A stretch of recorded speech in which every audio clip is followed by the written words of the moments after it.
Acid lines are making a big comeback in the underground house music scene. And what could be more exciting for music producers than an AI-powered MIDI pattern generator trained on hundreds of authentic 303 patterns to help create truly original acid lines? I'm talking about Bassik Ai acid model, the new device by Alex Kidd and Michael Ganß, and in this video I'm gonna show you how it works. Hey guys, how's it going? Welcome back to the channel. Let's start by showing you what you can achieve with Bassik. The two patterns we're about to listen were generated with Bassik, and I needed just a few touches by myself to sound exactly how I want it. Pattern number 1.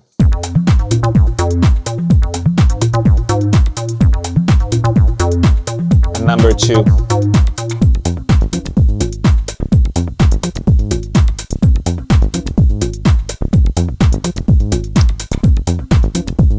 So slightly different sounds, but both made with this acid flavor, and both are generated with 303 emulation. The first one is generated with this preset I built to emulate a 303 bassline generator. The second one is made with the Arturia acid from the V collection. So let's see what is this little device we're talking about. Bassik is essentially a pattern generator. It means it creates sequences of notes. So it's not a synth, and to hear these patterns you need to pair it with a synth.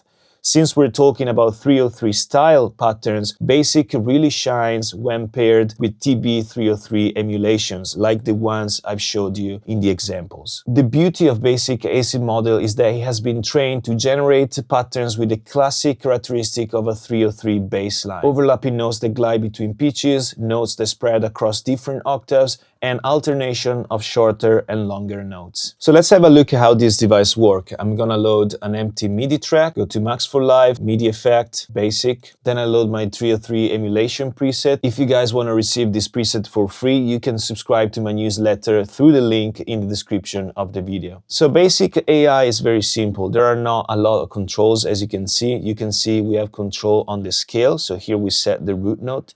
Here we set the number of steps. We can go up to 32, but I'll stick to 16. And then you can set the scale here, of course, very classic. So when I press play, if I just solo my new track, I can hear a sequence already.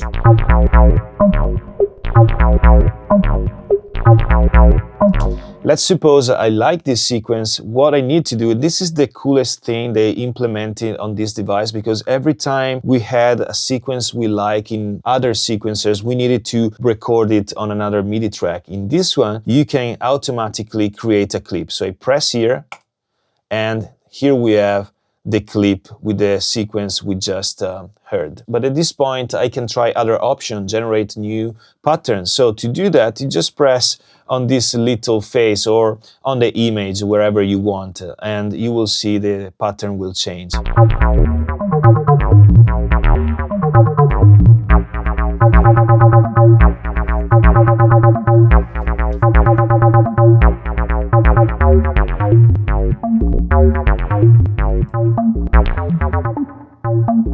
And so on and so forth. I forgot to set my scale to the right scale. My track is in F, so let's try to generate another sequence with this setting.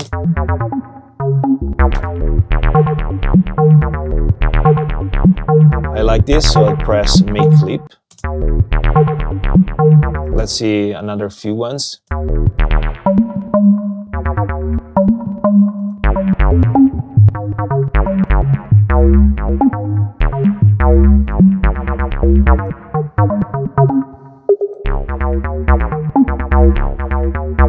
Okay, I like this as well, so I'll make another clip. Now I want you to notice something. Let's have a listen to the bass line together with the pad. The pad is playing an F minor chord, and so we need to listen and see if they're actually playing well together.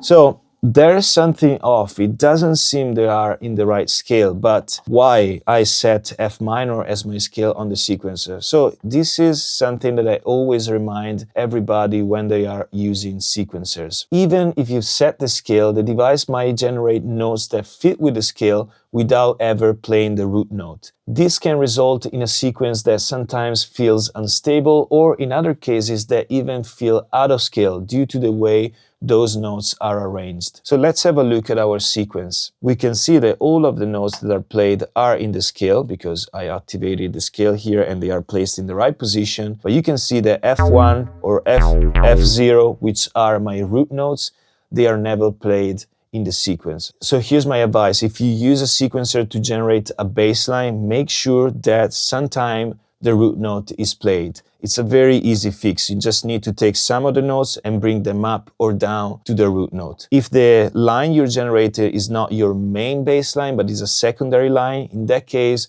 it's not as important as in the first case because you already have a main bass line that plays the root note, and here you can also play other notes regardless of playing the root note or not. But in this case, this is my main bass line and I need to have a stronger correlation to the root note inside the bass line. So let's go fix this. I'll switch off Bassik so I can listen to the pattern. And I'll bring this down to an F. For example, also this. I can bring this to F.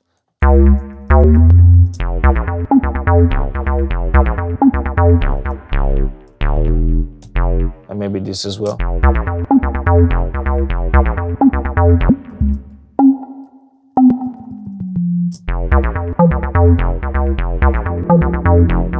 And now it's way better.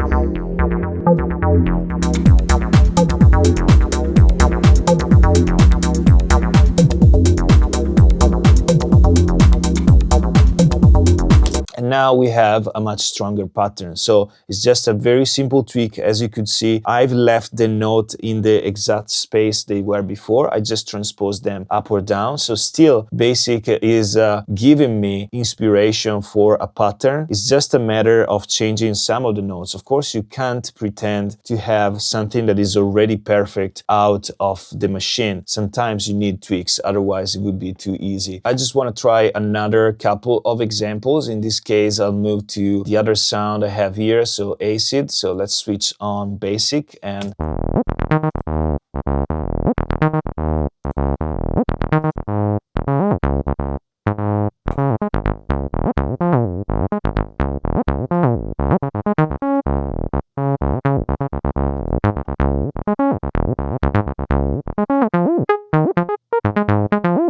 I like this.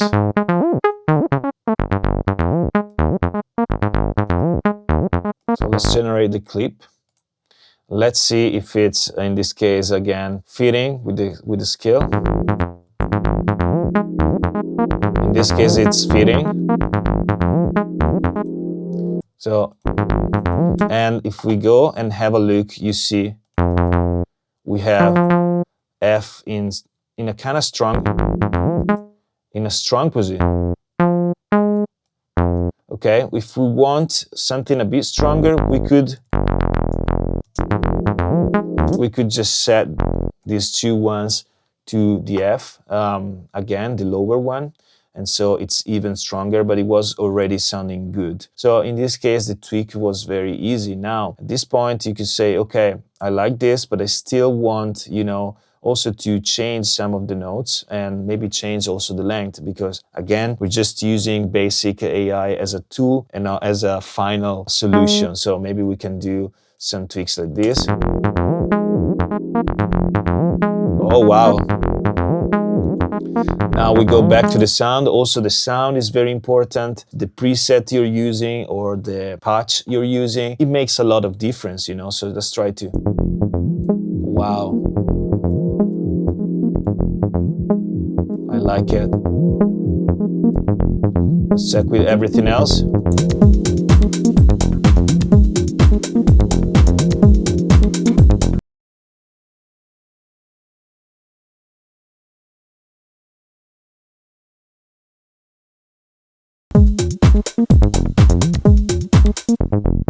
See, it's very easy to get some very cool result. It's thanks to, of course, these acid TB303 emulation, which are instant groove, but also thanks to Bassik Ai, because it really nails the style of this bassline machine. I love it. And maybe we can add some more lower notes just to have a bit more low frequency.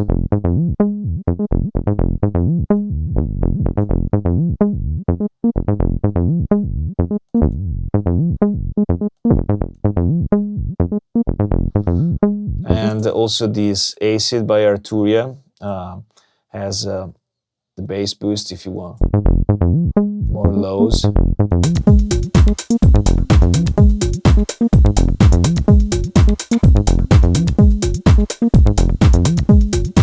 And I'm pretty sure that this type of bass lines, if you play in a club with this type of groove, they're definitely gonna work. The acid sound is a type of sound that works both with more progressive house type of music, but also works very well with minimal house. And this track is kind of minimal, it's a bit more dance floor oriented, but it's minimal and works super fine. So this is Bassik Ai acid model, is now on sale for the Black Friday week at 9.99 euros on Alex Kidd website. You find the link in the description. It's the first of a series of AI powered devices that Michael Ganß and Alex Kidd are working on. More will come out in the future, so stay tuned, like the video if you got inspired, subscribe if you're not subscribed yet, and I'll see you in the next one.